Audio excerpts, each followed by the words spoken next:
Hey everyone, have you ever been working on something and then someone throws a curveball at you? I had that happen today. So there I was. Oh, I gotta get this Kaladesh remastered video done. There's still so much work to do on the other project. I gotta answer Twitter. What?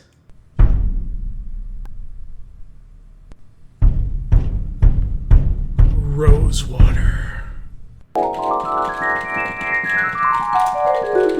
now, I'm here.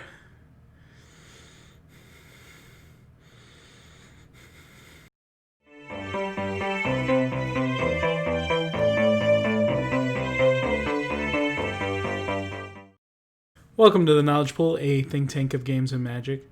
So, Mark Rosewater made a tweet talking about how few players... Most people who play the game don't know what the stack is, and even a smaller amount grasp it well enough to use it functionally. Now, I don't usually have hot takes. If anything, my takes need to be reheated because they were left out in the freezing rain all night. But this time I do have one. Mark is right. I know. Big words, Dish. Do you have any proof of your claims? I do, and they're all anecdotal and suspect.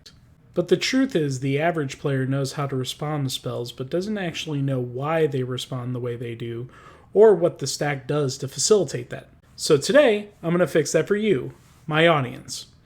My very small audience, who either know how to play Magic or have never played it before in their lives. Let's go! Okay, so before we get into the stack, I'm going to have to define a few things for you. Some of these terms aren't too hard to understand, but they are boring, so I'm going to try to make it as not boring as possible. Ready? Active player. If it's your turn, you are the active player. This means you get to do everything first. That makes sense, right? Because it's your turn, right? Non-active player. If you aren't the active player, you are a non-active player. Easy as that. Priority. We'll get into the nitty-gritty in a minute, but when we say priority, we mean who gets the chance to do what stuff when. Kind of like baby puppies getting fed. The stronger ones have priority, and the runts have to wait until it's their turn. Okay, so now to talk about the stack. If you're fairly new to Magic, you've probably heard an explanation something like this. Your opponent casts a spell on their turn. Before that spell resolves, if you have an instant, a spell with flash, or an ability, you can cast that spell or use that ability before your opponent's spell finishes. Then they can react to your spell, etc. Spells and ability finish in backwards order from when they were cast and used. That's pretty useful for a beginner, because it tells you what the stack does without overcomplicating things. But we're here to overcomplicate things.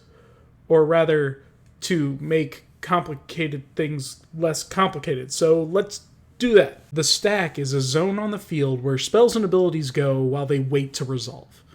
Anything that gives you a chance to respond goes on the stack. Like the things we mentioned, but also stuff like the passing of phases. Moving from your upkeep to the draw phase, for example, gives a chance for the stack to be used, as players can do stuff before you draw a card. When dealing with the stack, the active player always starts with priority.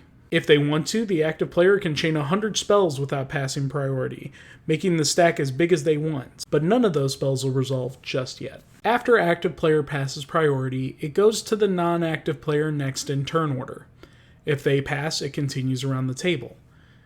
If any player responds by putting an ability or spell on the stack, priority returns to the active player and we continue the process. Only when all players pass priority on a loop will the top thing on the stack resolve. Then we check priority again and continue this until all things are resolved. This leads to some interesting gameplay situations, because you can wait for some effects on the stack to resolve and still play something in response to something lower on the stack.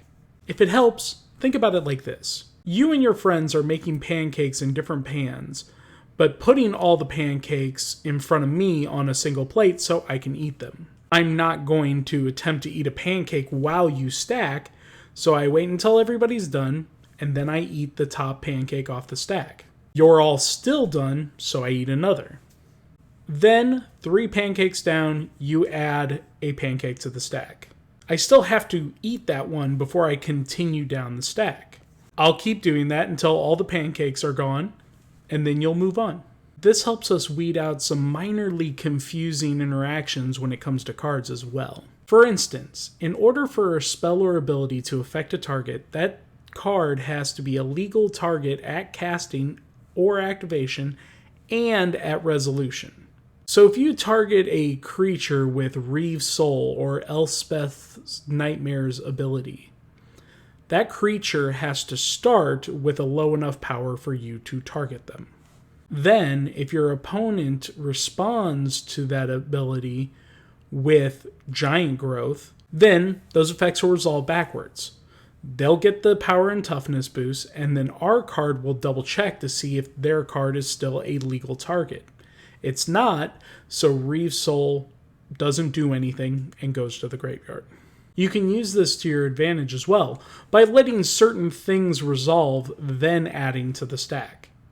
For instance, on that last interaction, we can let the Giant Growth resolve, then cast Smite the Monstrous on that creature. You'll lose the effect of the previous spell, but the creature will still die. And that's the bare bones of the stack as it is. I would like to spend a little time on the rest of Mark's thread.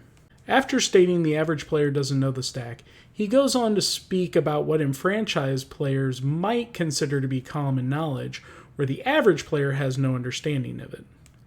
According to Mark, the average player doesn't know what a planeswalker is, doesn't care about the storyline or the lore, and doesn't know anything about the employees of Magic. They wouldn't even know who he is.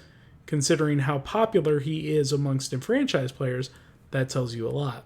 This has to be 100% true, and I'll tell you why. Often in the Magic community, we will bring up things that we think are an issue in the game. Whether or not it's an actual issue, the enfranchised will often rear up and say they will not purchase X or they will not support Y. But nothing changes. We move forward and the issue never gets resolved and sometimes doesn't even get acknowledged. We found out this week that The Walking Dead Secret Lair was the most successful drop yet. The most successful, even though there were plenty of high-profile players and commenters and their communities swearing up and down that they were not going to buy the product. This means 2 things. 1, there's a lot of liars out there. Or 2, in this case probably and 2, there's a multitude of players and non-players who didn't see it as a problem, didn't care, and maybe didn't even interact with the enfranchised player base at all when they bought it like gangbusters. At the end, I think Mark said it best. It's very easy to assume everyone who plays is just like you. But a big life lesson I've learned as a game designer is that people are very different, and the majority of the world is not like you. Thanks for watching this video, guys. I hope it helped you some on how the stack works. And if you like what you saw, give it a like, follow the channel, subscribe.